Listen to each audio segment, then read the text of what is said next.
Hello guys, ഇന്ന് ഞാനും ചേച്ചിയും കൂടിയിട്ട് സേമിയ പായസം ഉണ്ടാക്കാൻ പോവാണ്.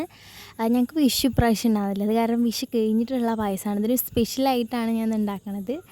അതിനായിട്ട് ചേച്ചിയാണ് ഇതൊക്കെ ചെയ്തിരിക്കുന്നത്. അവൾ വേവിക്കാനുള്ള കാര്യങ്ങൾ നോക്കുകയാണ്. അതിനായിട്ട് ഒരു പാനിൽ കുറച്ച് വെള്ളം ഒഴിച്ച് വേവിക്കാൻ വെച്ചിട്ടുണ്ട്.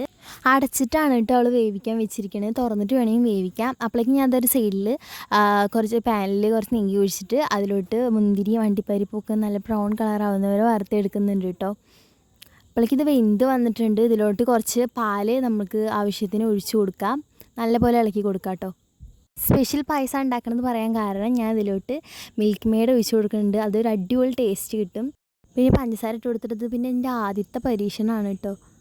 അണ്ടിപ്പരിപ്പ് മുന്തിരിയൊക്കെ ആക്കി ഇട്ട് കൊടുത്തിട്ടുണ്ട് കേട്ടോ. നമ്മുടെ പായസം അവിടെ റെഡി ആയി വന്നിട്ട് ഞാൻ ക്ലാസ്സിലേക്ക് സേവ് ചെയ്തിട്ടുണ്ട്. ഞാൻ ആദ്യമായിട്ട് ഉണ്ടാക്കിയ പായസമായിരുന്നു, എങ്ങനെ ഉണ്ടാവും എന്ന് എനിക്കറിയില്ല. അപ്പോൾ നമ്മുടെ എക്സ്പ്രഷൻ കണ്ടപ്പോഴാണ് എനിക്കൊന്നൊരു സമാധാനമായി. അപ്പോൾ കുഴപ്പമില്ല എന്ന് എനിക്ക് മനസ്സിലായി. കുഴപ്പമില്ല എന്നല്ല, അടിപൊളിയെന്നായിരുന്നു അമ്മ പറഞ്ഞിട്ടുണ്ടായിരുന്നു കേട്ടോ. പിന്നെ അമ്പൂന് കഴിക്കാൻ കൊടുത്തു. ചേച്ചി പായസം കുടിക്കാത്ത ആൾ 2 വട്ടം കുടിച്ചപ്പോൾ എത്ര അടിപൊളിയായെന്ന് നിങ്ങൾ മനസ്സിലാക്കിക്കോ. അപ്പോൾ അച്ഛനും സഞ്ചിനൊക്കെ നല്ല ഇഷ്ടമായിട്ടുണ്ട്. അപ്പോൾ എല്ലാവരും പായസം ഉണ്ടാക്കുമ്പോൾ ഒന്ന് ഇങ്ങനെ ട്രൈ ചെയ്ത് നോക്കണേ. വീഡിയോ ഇഷ്ടപ്പെട്ടാൽ ലൈക്ക് ചെയ്യാൻ മറക്കല്ലേ.